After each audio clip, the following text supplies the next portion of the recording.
Oke teman-teman semuanya, kita kembali lagi di kelas lab MKL Selasa 16.00. Oke, di pertemuan sekarang kita masih membahas mengenai capital budgeting cash flow, ya kan. Cuman untuk pertemuan kali ini cuman satu problem ini, nggak banyak-banyak sih, tenang aja kok. Oke, langsung aja nih di dalam problem 7. Nah, dalam problem 7 ini ada sedikit ralat nih. Di ralatnya itu yang ini nih. Di akhir tahun ketiga, mesin ditaksir dapat dijual 112 juta. Nah, ini bukan tahun ketiga ya, tapi tahun kelima. Oke, diganti nih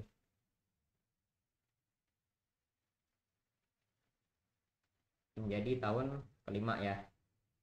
Nah, kita langsung aja kita cari dulu nih untuk cost daripada mesin yang lama. Di sini diceritain nih, mesin yang lama perusahaan dengan merek Siap dibeli pada 2 tahun yang lalu dengan harga 200 juta 500, ya kan. Harga ini tuh belum termasuk biaya pengiriman.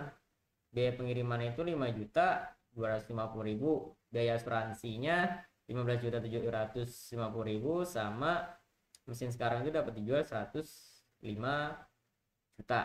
Nah, kita cari dulu nih. Berarti tadi karena ini statusnya shipping point, berarti itu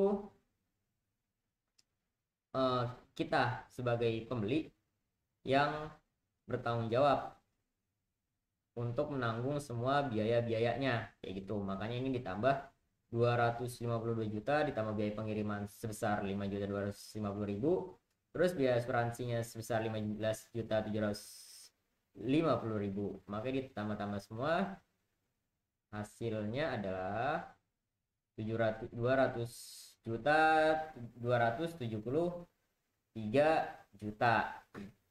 Nah, untuk mencari book value-nya, tadi kan di perusahaan ini itu menggunakan metode 5 tahun ya.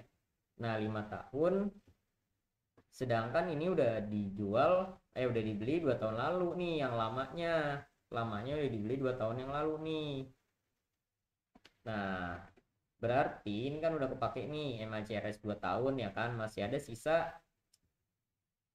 berikutnya nih, sisa 4 ya kan. Berarti 19% ditambah 12% tambah 12% ditambah 5%, baru kemudian dikaliin sama biaya kos yang lamanya kayak gitu. Hasilnya untuk book value-nya sebesar 131 juta 40 ribu. Nah, untuk biaya jualnya atau VFV, ya kan, tadi itu 105 juta. Nah, berarti dimasukin aja nih 105 juta.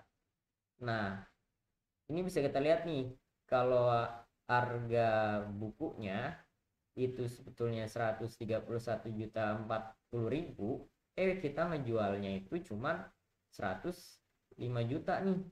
Berarti rugi dong perusahaan, ya kan. Perusahaan mengalami kerugian loss on sale sebesar 26 juta 40 ribu kayak gitu. Nah, berikutnya kita ngitung jenis-jenis akun pada perubahan-perubahannya ya. Ini sama seperti kemarin, sesudah dikurangi sebelum. Cuman nggak semuanya juga sih. Ini cash ya kan. Ini dikurang aja 650 ribu dikurang 560, 90 juta.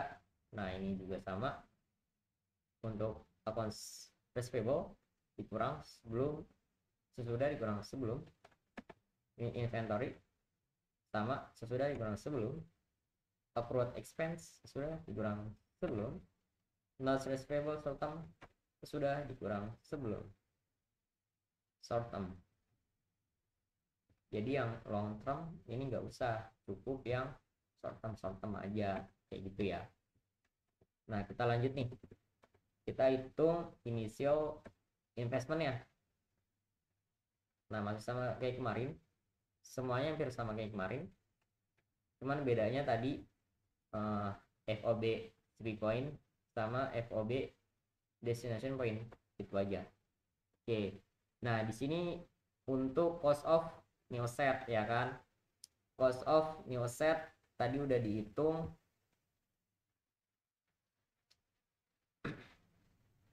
Cost of new set kok dihitung, mohon maaf, ini nih orang baru ya kan, dia nggak usah dihitung-hitung, lebih canggih dengan harga 525 juta nih harganya, harga barunya nih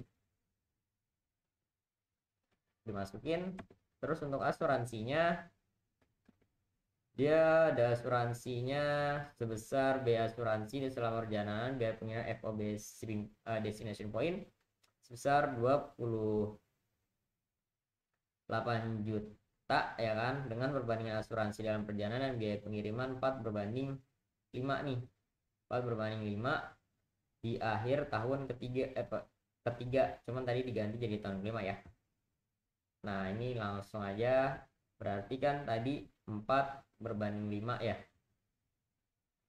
4 untuk asuransinya, berarti ini dikali 28 juta, maka hasilnya 22.400.000 untuk biaya asuransi aja nih, asuransi selama perjalanannya.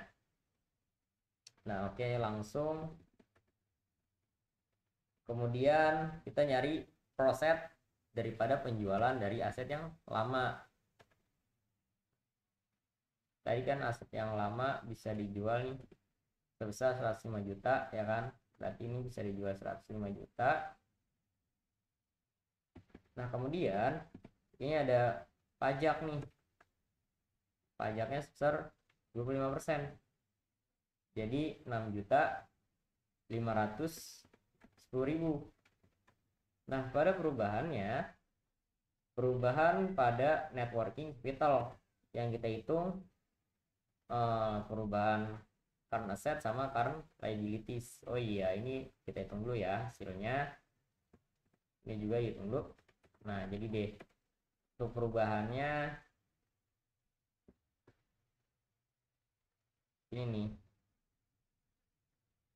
perubahan cash ya kan, cash ditambah accounts receivable ditambah inventory ditambah notes receivable pada short term, jadilah perubahan pada current asset. Nah bagaimana kalau perubahan pada current liabilities ya kan, itu cuman ada accrued expense.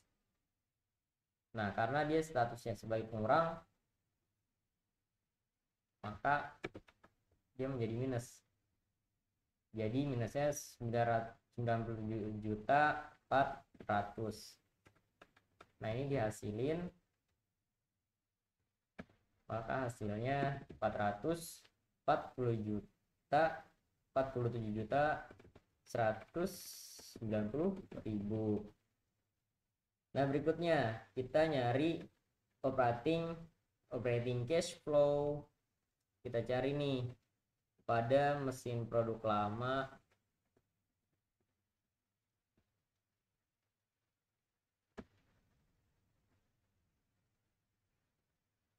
diperkirakan jumlah produksi setiap 5 tahun nih. Mesin lama itu pada tahun 2020 4/5 dari mesin baru. Nah mesin barunya itu 50.000 ya kan, berarti ini 4/5 ya kan, dikali sama 50.000, berarti ini bisa kita taruh nih 50.000 ya kan, 50.000 jadi 4/5 dikali 50.000.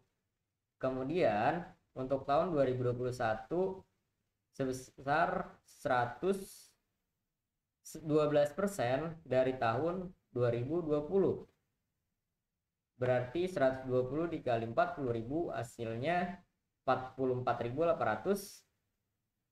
Kemudian untuk tahun 2022 15% lebih kecil dari tahun 2021, berarti 100% dikurangin 15% yaitu 85%, hasilnya 38.080. Nah, berikutnya untuk tahun 2023 dia turun lagi nih 70% dari tahun 2022. Dia turun lagi. Nah, untuk terakhir 40% lebih kecil dari produksi mesin baru tahun 2024. Nah, ntar dulu kita cari dulu untuk mesin barunya. Nah, di mesin baru dia itu ada 115% dari produksi mesin lama, ya kan? Berarti dia mengalami kenaikan, ya kan? Nah, dari mana? Dari mesin yang lama. Mesin yang lama tadi kan 40.000. Dia mengalami kenaikan 15%, maka 115% dikali sama 40.000. 115% dikali 40.000. Nah, kemudian untuk tahun 2022 5% lebih kecil daripada tahun 2021. Berarti 95% ya kan? Nah, hasilnya 43.700.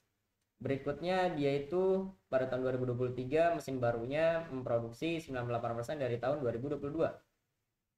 Ya kan? Nah, ini dimasukin. Nah, yang terakhir 9/10 dari tahun 2022. 9/10 dikali tahun 2022 nih, dikali sama 43.700, maka hasilnya 39.330. Nah, kemudian tadi nih 40% lebih kecil dari produksi mesin lama tahun 2024. Nah, ini kita cari nih 40% lebih kecil ya, berarti kan 100 dikurang 40 kan 60% ya. 60% itu dikali sama ini nih 39.330 kayak gitu. Kemudian untuk harga jual,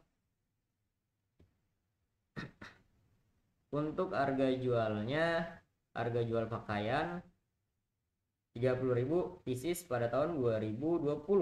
Perusahaan berencana akan menaikkan harga setiap tahunnya sebesar 15% dari harga tahun sebelumnya.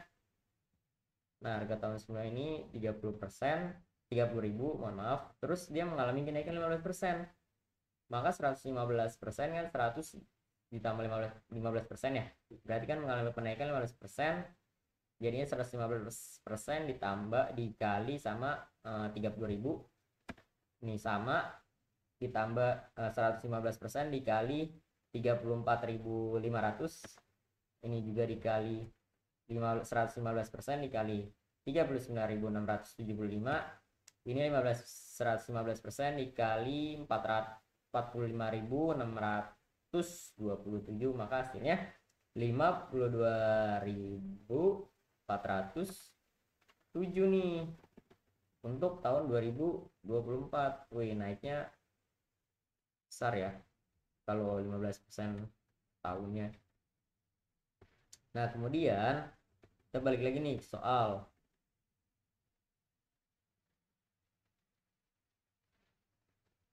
Nah, di sini nih.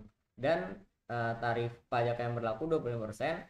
Pergantian mesin tersebut mengakibatkan perubahan fixed cost yang awalnya 71.750.000 menjadi 110.450.000. Nah, ini nih pada fixed cost ya kan. Pada fixed cost tadi mengalami kenaikan.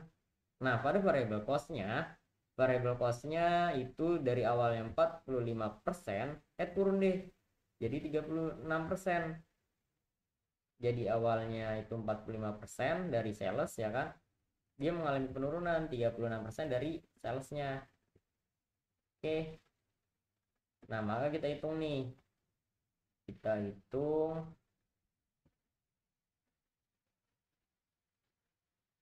bentar ya, kita tutup dulu soalnya. Nah, kita hitung nih untuk salesnya tadi kan penjualan hasilnya nih mesin baru itu di tahun 2020 itu menghasilkan 50.000. Nah, dijualnya 30.000 ya kan. Nah, berarti ini dikali aja. Ini dikali ini juga dikali ya, dikali, ini juga dikali ya kan, dikali tahun 2022 dikali tahun 2022, ini juga sama, ini juga sama. Nah cuman ini nggak bisa nih karena dia kan cuma sampai 2024. Nah cuman nanti dia menjadi pengurang nih, ada depresiasinya kayak gitu, makanya tetap kita tulis sampai tahun 2025 karena di soalnya tadi kan menggunakan MACRS 5 tahun ya, jadi 2025 nya harus tetap dimasukin. Nah tadi diketahui variable costnya itu 35% dari penjualan. Nah dikali aja ya kan, 35% dikali 1 miliar, 1,5 miliar. Terus ini juga dikali aja, dikali 36% dikali salesnya, sales dikali 36%, ini juga sama. Nah ini 0 karena penjualannya kan nggak ada ya di tahun 2025. Nah terus untuk fixed cost-nya tadi yang baru itu ini 110.450.000 kita dimasukin, ini juga sama, ini juga sama, ini juga sama. Oke, nah untuk earning before depreciation tax ini dikurangin aja ya, dari 1,5 miliar dikurangi 540 juta dikurangi 110.450.000. Nah ini juga sama. Oke ya. Nah kemudian ada depresiasi. Depresiasinya tadi di soal itu di tahun pertama 20%, 20%, 32%, 19%, 12%, 12%, dan 5%. Oke ya. Ini dikali aja sama EBDT. Oke, ini juga sama. Ini juga sama, ini juga sama, ini juga sama. Nah, cuman ini 5%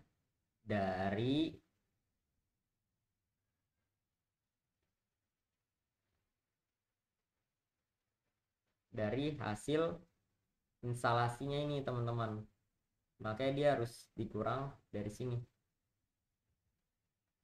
sebagai bentuk EBDT-nya kayak gitu ya. Jangan lupa nih, yang ini EBDT tahun 2025 atau tahun terakhir itu selalu dikurang sama hasil penjumlahan installed cost of new set. Oke.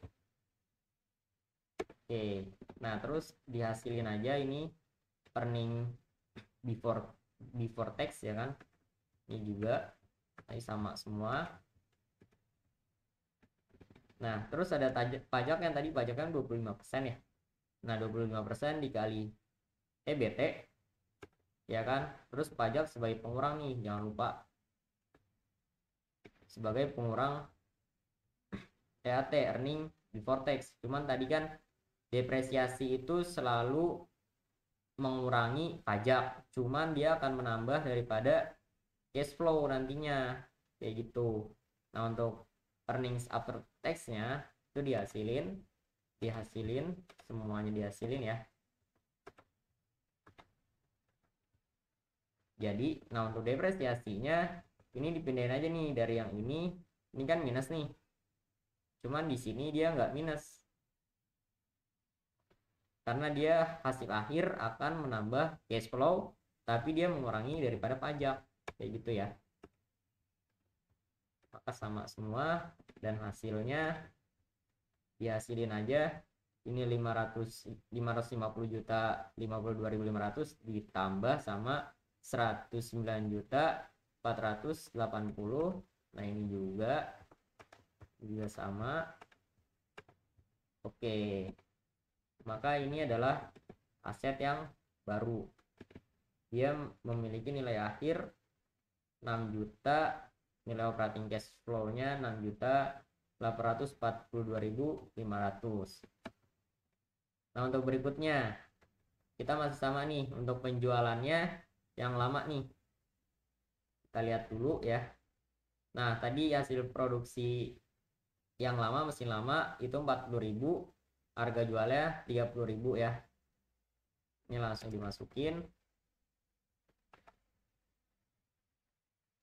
Nah, terus untuk tahun 2021 itu hasil produksinya 44.800, terus dikali harga jualnya 34.500.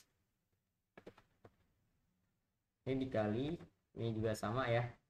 Pokoknya ini dikali-kali aja nih. Antara hasil produksi per tahunnya sama harga jual per tahunnya. Gitu ya. Ini juga oke, ini juga oke. Nah, terus untuk variable cost-nya, tadi kan variable cost-nya itu untuk yang lama 45% dari sales. 45% dari sales. Nah, berarti ini dikali 45% dikali 1,2 miliar. Ini juga dikali 45% semuanya. Nah, untuk fixed cost-nya, tadi untuk fixed cost-nya mesin yang lama itu 71.750.000. Ini juga dimasukin semua ya. Dimasukin aja. Nah, untuk EBDT ini teman-teman cuman hasilin aja. Nah, terus untuk depresiasinya sama kayak tadi MACRS, yaitu 20%, 20%, 32%, 15, 19%, 12%, 12% sama 5%. Cuma untuk mesin yang lama dia kan tadi udah dibeli 2 tahun lalu ya. 2 tahun lalu. Nah, berarti dia udah mengalami depresiasi selama 2 tahun nih. 20% sama 32%. Makanya dilanjutin 19%, 12%, 12%, 5%. Ini makanya dikali 19% dikali 588.250.000. Ini 12% dikali sama ini EBDT-nya. Ini 12% dikali sama EBDT-nya. Ini 5% dikali sama EBDT-nya. Nah, ini 0. Kayak gitu. Karena dia cuma menggunakan MACRS 5 tahun. Nah, lanjut nih. Terus ini dihasilin aja, ya kan? Dihasilin aja. Nah, untuk pajaknya tadi 25% ya. 25%. Ya kan? Pajaknya 25%.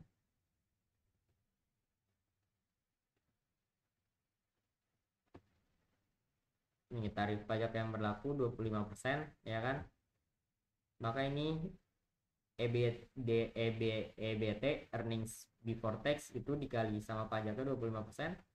Ini juga, ini juga, ini juga. Nah, ini juga nih. Nah, ini kemudian ini dihasilin aja sama semua. Nah, ini jangan lupa nih, sekali lagi, depresiasi itu selalu mengurangi pajak, tapi hasilnya akan menambah daripada cash flow-nya. Kayak gitu. Masih sama kayak ini ya. Nih. Cuman di sini minus, di sini harus plus. Kayak gitu ya. Nah, udah jadi deh untuk operating cash flow-nya. Maka dihasilin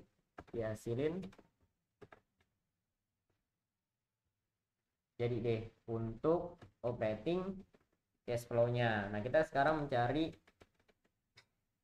incremental daripada cash flow-nya. Nah, ini cuma yang lama, yang baru dikurang yang lama, gitu aja. Nih, ini dikurangin ini, ya kan? Nah, untuk berikutnya 722.714.500 dikurangi 591 juta, 937.500 ya kan. Ini juga sama, ini juga sama, ini juga sama, ini juga sama. Nah, berikutnya ini dari untuk cost new nya masih sama nih kayak yang awal nih, dari sini, daripada biaya instalasi, biaya new asset ya kan. Oke. Nah, kemudian untuk nilai bukunya itu yang terakhir 5% ya kan. 5% ini 5% dikali sama biayanya. Nah, untuk harga jualnya sekarang bisa dijual sebesar 122.500 nih. Nah, terus hasilnya ini dikurang aja ya kan. Ini masih ada 95 juta 130.000. Dari mana? Dari nilai jual sama nilai bukunya. Dia berarti perusahaan masih mengalami keuntungan. Nah, sekarang kita mencari terminal cash flow-nya nih. Nah, untuk terminal cash flow-nya ini tadi harga jual ya.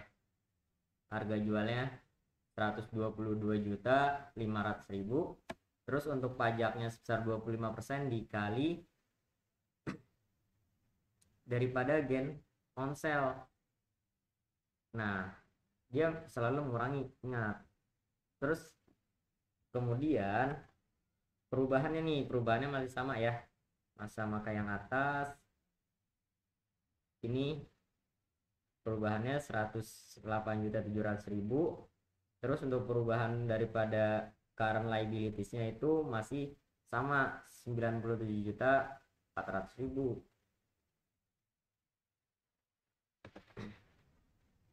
Maka ini sama, ini sama. Oh iya, ini dihasilin dulu.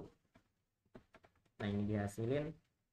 Jadi dia terakhir untuk terminal cash flow-nya 110.017.500 dari 98.717.500 ditambah 11.300.000 kayak gitu teman-teman. Oke, untuk pertemuan kali ini udah selesai. Kalau masih bingung tolong ditanyain aja ya. Terima kasih.